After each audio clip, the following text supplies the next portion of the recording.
durante el embarazo tenemos más riesgo de desarrollar esta diabetes porque si no estamos embarazados, digamos que las hormonas en teoría deberían de mantenerse estables, pero durante el embarazo hay ciertas hormonas que se elevan y eso hace que no sea tan sensible la insulina a la glucosa o a este azúcar que están en la sangre y empiezan a padecer estos problemas.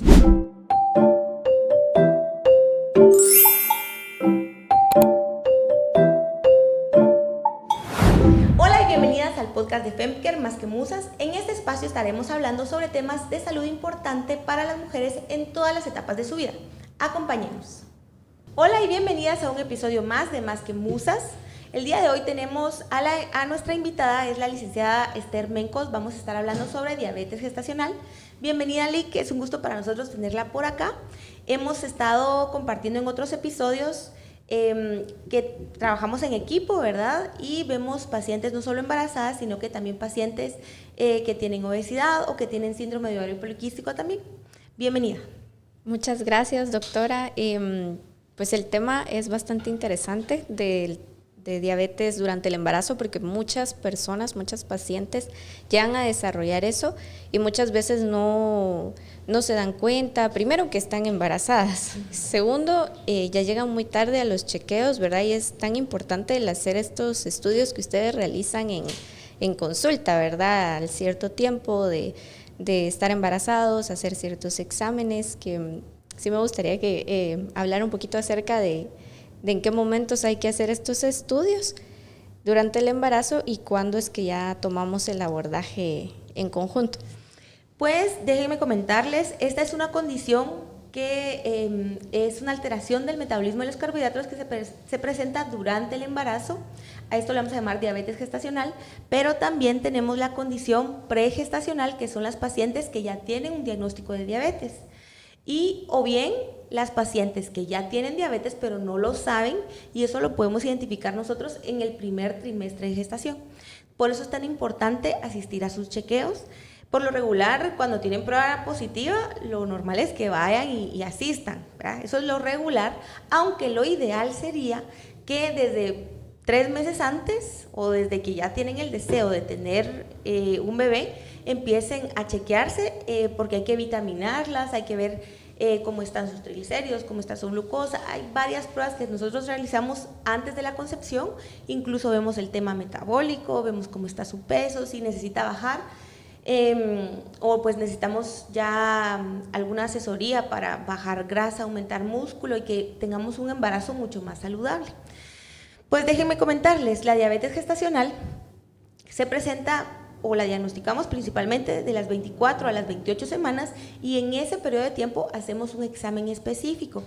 En algunos lugares se hace solo O'Sullivan y si este O'Sullivan sale positivo ya se hace una curva de tolerancia a la glucosa.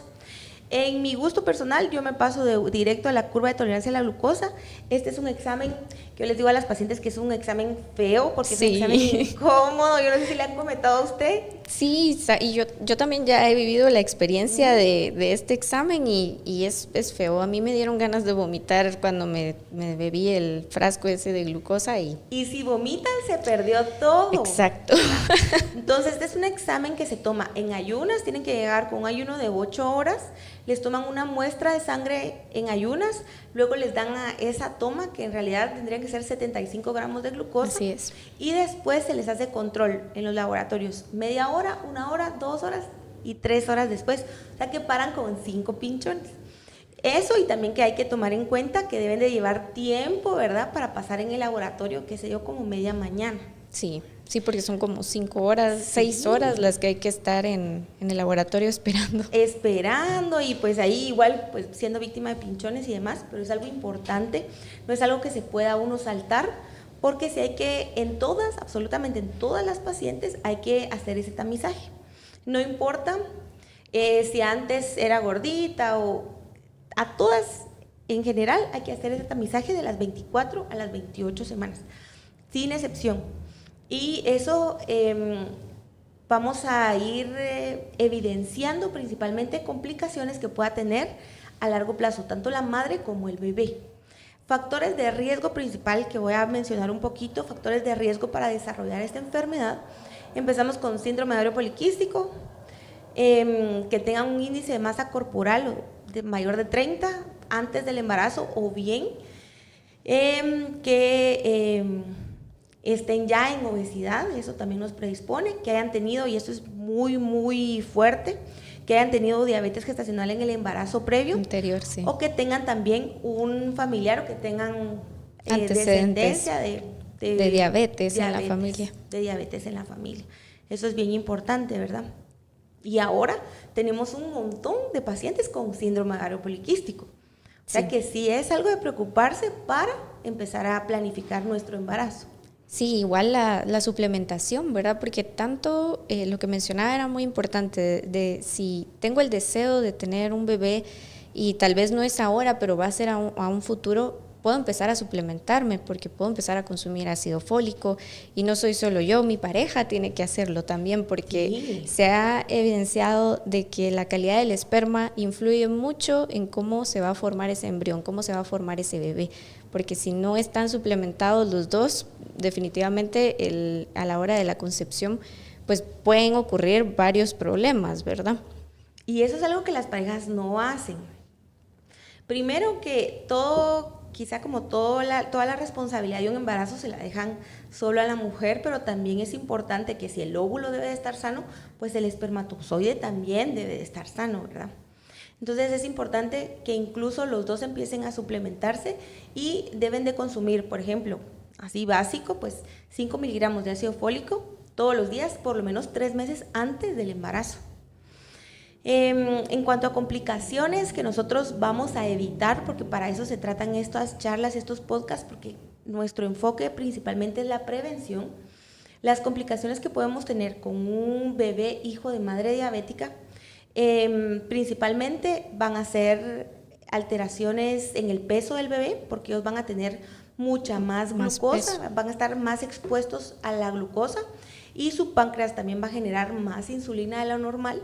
Ellos tienden a ser grandes y esto se le llama macrosomía fetal. También hay alteraciones en el líquido amniótico y vamos a tener un aumento del líquido amniótico. Esto nos puede predisponer a que tengamos un bebé prematuro, o incluso también tienden a ser inmaduros, ¿verdad? Puede ser que sean muy grandes, y yo les digo a los pacientes, es como que tengamos un pastel grandote pero crudo por dentro, ¿verdad? Entonces, exacto, esos son los cuidados que tenemos que mantener, y principalmente cuando el bebé nace, como va a estar expuesto a un ambiente de mucha glucosa y su páncreas está produciendo mucha insulina, ya cuando nace, ya se le quita ese aporte exagerado de glucosa de la madre, ellos tienden a presentar hipoglucemia, sí, ¿verdad? Y a eso es todavía más complicado, porque si no se maneja eso y si no se tiene el conocimiento de que ese bebé trae ese antecedente en el vientre, pueden ellos empezar con una hipoglucemia muy pronunciada y eso hacerlos incluso hasta que convulsionen, ¿verdad? Exacto. Y también más adelante que puedan desarrollar diabetes en un futuro, ¿verdad? Entonces el riesgo para los bebés es bastante elevado, igual para las madres, ¿verdad? Igual para las madres, que a largo plazo es una condición que puede quitarse en el embarazo o puede persistir si la paciente no se cuida. Y a esto vamos con que principalmente el tratamiento se basa en la dieta, y por eso tenemos a la licenciada el día de hoy, porque la dieta es fundamental en este tipo de pacientes. Sí, principalmente conocer que ese mito que nos han dicho de como estoy embarazada tengo que comer por 2, es que no se me antoja a mí, es para el bebé. Sí. Y el bebé realmente, el gasto durante el embarazo no incrementa mucho. En el primer trimestre la diferencia es casi nula. En el segundo trimestre ya estamos hablando de unas 300 calorías más o menos, que es el equivalente a un batido de leche entera, un banano, unas 2-3 cucharadas de avena, y ese fue mi aumento en el segundo trimestre. Y en el último trimestre estamos hablando de 400 a 500 calorías, exagerado, y ahí pues le sumamos a ese batido otro vaso de leche y otro banano y se acabó, ¿verdad? Entonces no es mucho el requerimiento. Lo que más nos aumenta son los requerimientos de micronutrientes, vitaminas, minerales, específicamente ácido fólico, por eso son las famosas prenatales, el ácido fólico por aparte, para poder cubrir esas necesidades que tiene la madre, pero en cuanto a calorías, el aumento realmente es bajo. Y ahí es cuando empieza a ceder nuestra parte psicológica, nuestra mente es la que nos juega un papel muy importante, porque si yo estoy al bebé se le antojó esto, y probablemente es un antojo mío, que me da placer, que me recuerda algo bonito, ya sea de mi infancia o es un momento especial con mi pareja, entonces yo quiero compartir este pastel, me trae buenos recuerdos, entonces me da una satisfacción psicológica y está bien. Lo principal es no hacerlo todos los días, es que toda esta semana yo tuve antojo de comer helado, entonces me compré mi galón de helado y ahí lo tengo. Porque entonces empezamos a pasarnos de ese requerimiento calórico, nos pasamos de esas 300 calorías, de esas 500 calorías y realmente durante el embarazo tenemos más riesgo de desarrollar esta diabetes porque si no estamos embarazados, digamos que las hormonas en teoría deberían de mantenerse estables, pero durante el embarazo hay ciertas hormonas que se elevan y eso hace que no sea tan sensible la insulina a la glucosa o a este azúcar que están en la sangre y empiezan a padecer estos problemas. Entonces durante el embarazo es donde más tenemos que cuidarnos con la alimentación para no desarrollar estas complicaciones o por ejemplo la preeclampsia. Y no solo son las cosas dulces, el exceso de tortillas, sí, el panito o el que me voy a comer una sandía entera, ¿verdad? Porque hay casos de pacientes que los antojos no son específicamente chucherías, comida rápida, sino que son más frutas y como uno dice es que la fruta no me va a hacer mal, pero hay frutas que son muy dulces, por ejemplo, ¿verdad? Exacto. Que también, pues lejos de ayudarnos, nos van a perjudicar. Y también pues es que hay que bajarle a todo, porque pastas, por ejemplo, no es algo dulce, pero igual son carbohidratos. Y al final se metabolizan y se almacenan en el cuerpo como glucosa o como glucógeno, que es grasa también, ¿verdad? Así es. Algo muy importante es que estas pacientes tienen mucho riesgo que durante este embarazo también desarrollen preeclampsia. Y ese es un tema que vamos a tocar en otro episodio, pero en realidad la preeclampsia es una enfermedad muy terrible para la paciente embarazada y tanto para el bebé, porque también tenemos mucho riesgo de bebés prematuros y muchas otras complicaciones, ¿verdad? Pero también después del embarazo, la preeclampsia puede quitarse o no puede quitarse, o incluso también es un factor para provocar un daño renal en las pacientes. Entonces todo al final, todo cuenta, todo vale. Y es importante que tengamos el control de nuestra alimentación y también incluso que lo acompañemos de ejercicio. Así es, porque en algunas pacientes es como, bueno, ¿y puedo hacer ejercicio o no? Y la respuesta es que sí, ¿verdad? Porque realmente el embarazo no es una enfermedad, no es algo que sea incapacitante, es cierto, es un reto porque pero son cambios. Pero ¿cómo se le parece, diría? Sí. Que es cansado, pero sí tendríamos que empezar a condicionarnos a tener un poquito de ejercicio, pues. Claro, no es que vayan a hacer 2 horas al gimnasio y voy a ir a levantar el peso que no he levantado, no, pero hay que empezar por 10 minutos, bueno, si antes no hacía ejercicio, voy a empezar haciendo 10 minutos de caminata. Eso es ejercicio y está bien, porque si antes no hacíamos ejercicio podemos empezar a hacerlo en ese momento y poco a poco ir subiendo 10 minutos, 20 minutos. Solo hay que tener cuidado si en algún momento ya no llegamos a ver nuestros pies porque nuestra pancita crece, ¿verdad? Entonces ahí sí hay que tener más cuidado porque si nos podemos caer, si no estamos viendo dónde vamos caminando, por ejemplo. 30 minutos, más o menos 30 minutos a la semana, perdón, al día, por 5 días es lo que yo les recomiendo. Bueno, eso sí, pues si no tenemos alguna otra complicación, ¿verdad? Pero si claro, es una paciente que únicamente está presentando diabetes, puede hacer ejercicio, no hay ningún problema, ¿verdad? ¿Qué experiencia ha tenido usted con las pacientes que han tenido diabetes? Bastante bien. La verdad es que sí se cuidan, es algo que realmente no tiene algún efecto negativo después para la salud si se logran controlar durante el embarazo. Posteriormente logran otra vez estar normal, digamos, sin la diabetes. Y los bebés pues siguen creciendo de una forma sana y adecuada. Pero de momento no hemos tenido ningún caso negativo con... Sí, gracias a Dios de momento hemos estado tranquilos, creo que hemos tenido muy buenos resultados. Yo le comentaba la vez pasada en clínica que este año en particular he tenido en la clínica un aumento del porcentaje de las pacientes diabéticas gestacionales y creo que eso pues primero todo se remonta a nuestra mala alimentación previa, ¿verdad? Que estamos en la zona donde tenemos menos hábitos positivos en cuanto a la alimentación y eso influye también mucho en los embarazos.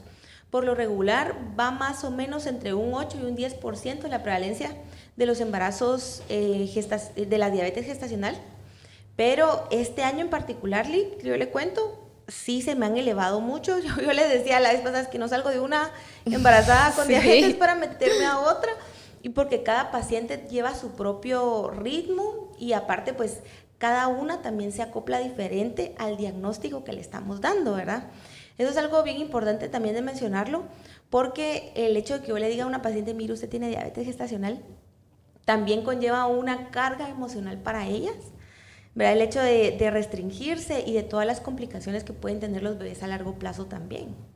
Sí, y hablando de hábitos, realmente para todo lo que es tema de salud, los hábitos saludables son la base, porque no solo es la alimentación, no solo son los controles, es dormir bien. Si nosotros dormimos bien, vamos a tener un mejor control de nuestra glucosa porque las hormonas van a estar más estables. Si nosotros nos desvelamos, si tenemos horarios rotativos, por ejemplo, definitivamente las hormonas no van a estar muy contentas, se van a alterar y eso va a provocar a la larga que almacenemos más grasa abdominal. La grasa abdominal va a hacer que haya más resistencia a la insulina y por ende más riesgo de diabetes gestacional. También otro tema muy importante es el consumo de agua.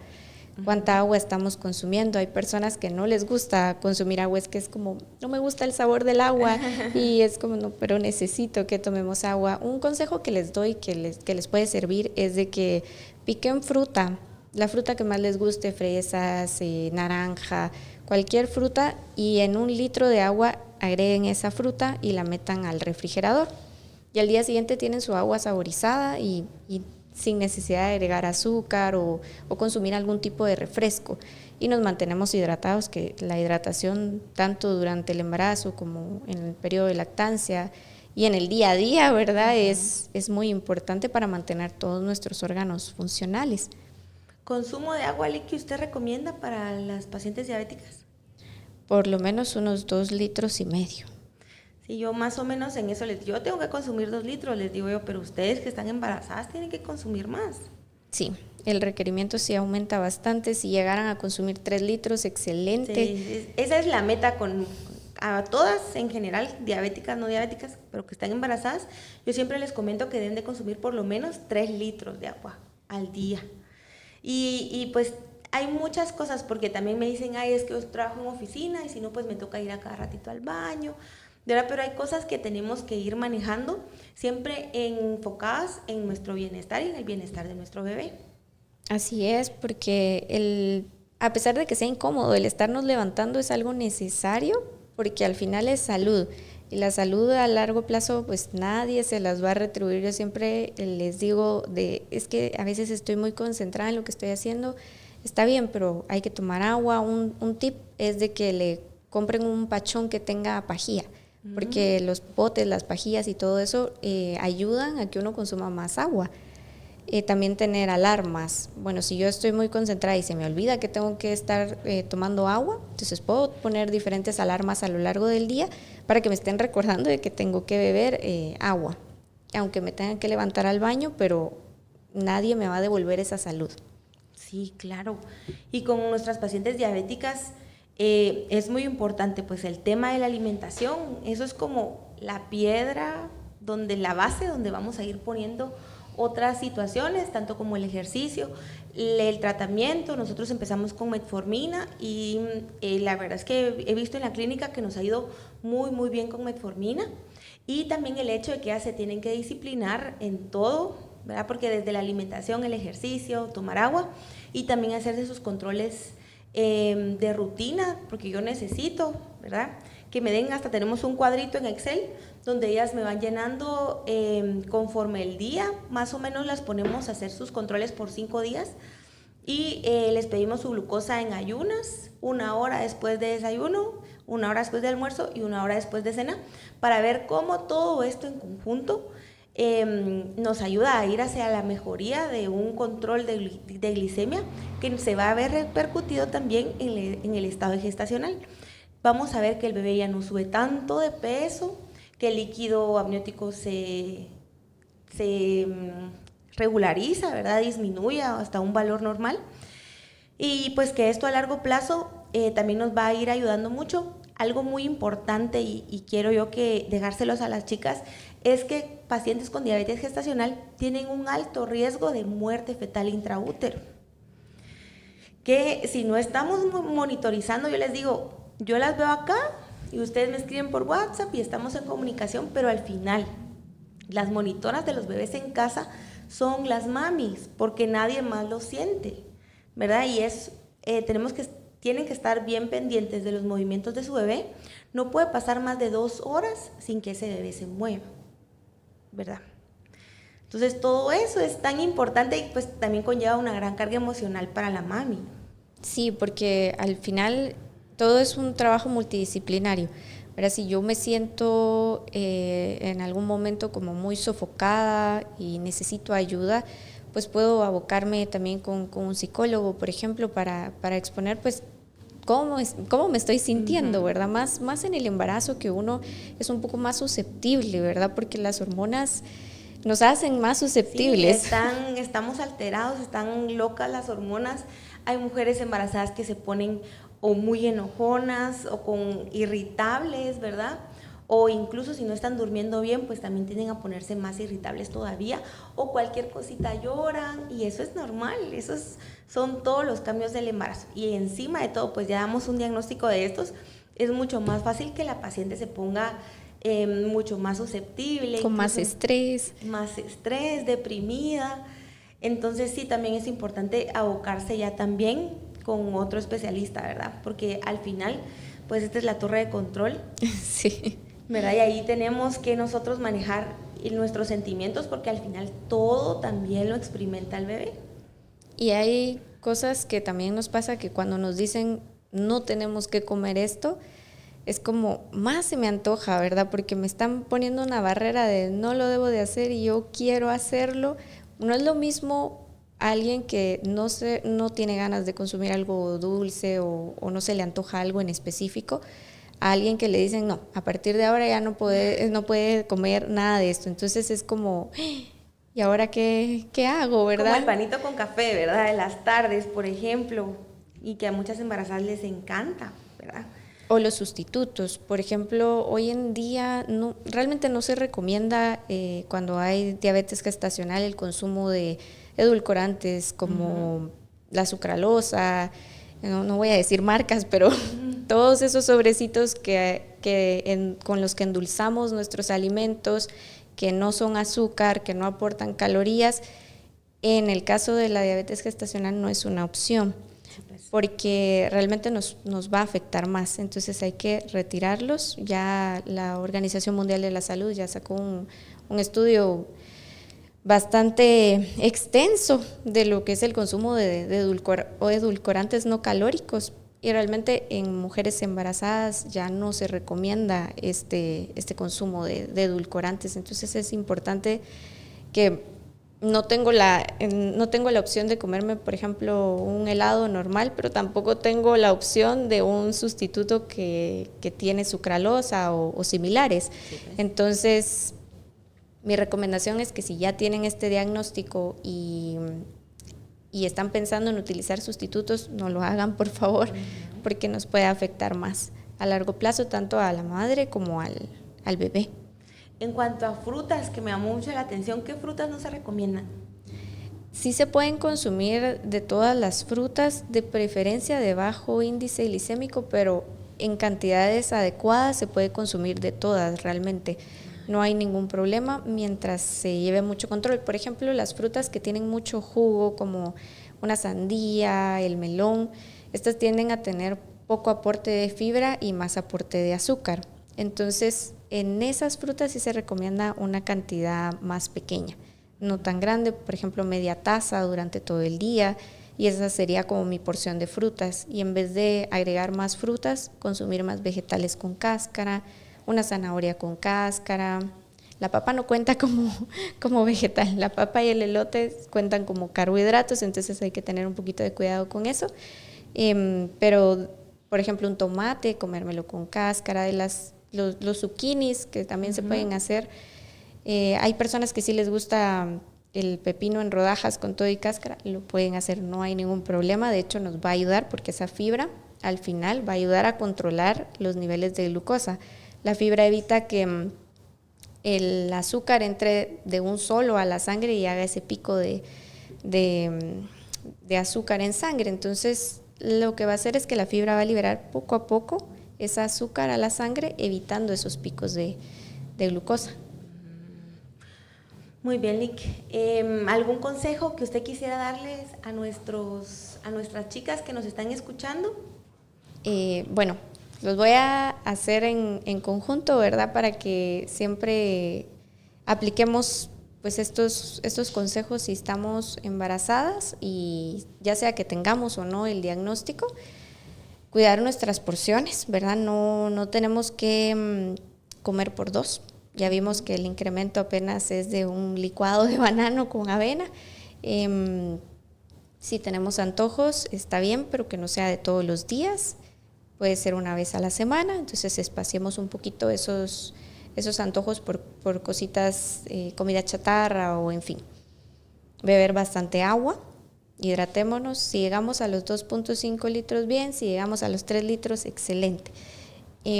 Comer más verduras con cáscara, y recordando que la papa, el elote y la yuca no son vegetales, no cuentan como carbohidratos.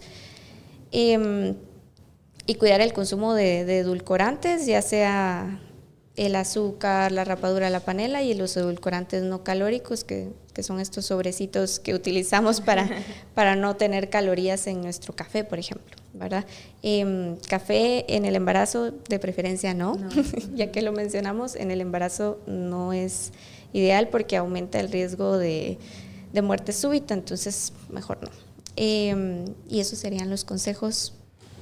Perfecto, Lick. También yo quisiera agregar un poquito sobre la prevención preconcepcional, hacer un poco de hincapié en esto, ¿verdad? Que se pueden evitar todas estas complicaciones en el embarazo si desde antes empezamos con una adecuada salud, si empezamos a cuidar nuestros hábitos de vida y empezamos con una adecuada nutrición antes del embarazo, bajamos peso, subimos músculo, ¿verdad? Empezamos con un ritmo de actividad física, yo creo que podemos tener un embarazo muchísimo más saludable. Exacto. Y en pacientes que ya tienen el diagnóstico de diabetes y quieren tener bebé, empezar a cuidarse también, a regular las glucosas y ya vigilar qué medicamentos están consumiendo, empezar con un control preconcepcional, por supuesto, porque hay medicamentos que se toman o que se dan antes del embarazo sin estar embarazados, que después para ya estar en el embarazo pues se deben de cambiar. Nos apoyamos mucho también de endocrino en este caso, ¿verdad? Y para ir vigilando todo ese proceso. Algo que quiero mencionar también es que estas pacientes con diabetes pregestacional, que ya tienen el diagnóstico antes, tienen mucho riesgo de que los bebés tengan algún tipo de malformación, a diferencia de las mamás que ya se les diagnostica después, ya en el segundo trimestre, a partir de las 24 semanas en adelante. Estas mamis no tienen riesgo de malformaciones, aunque sí hay un riesgo en cuanto a alguna malformación de origen cardíaco que posterior al nacimiento se puede ya ir resolviendo, ¿verdad? No es algo tan grave como en las pacientes prediabéticas.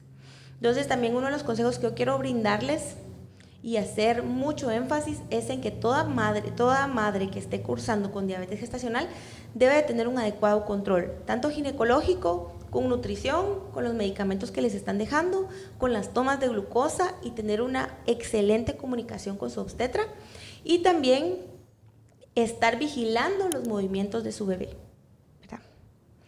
Gracias, Lick. Esperamos tenerla en un siguiente episodio con nosotros. También le queremos dar las gracias a Arfolife Studios por esta oportunidad y los esperamos en el siguiente capítulo. Gracias. Nos vemos.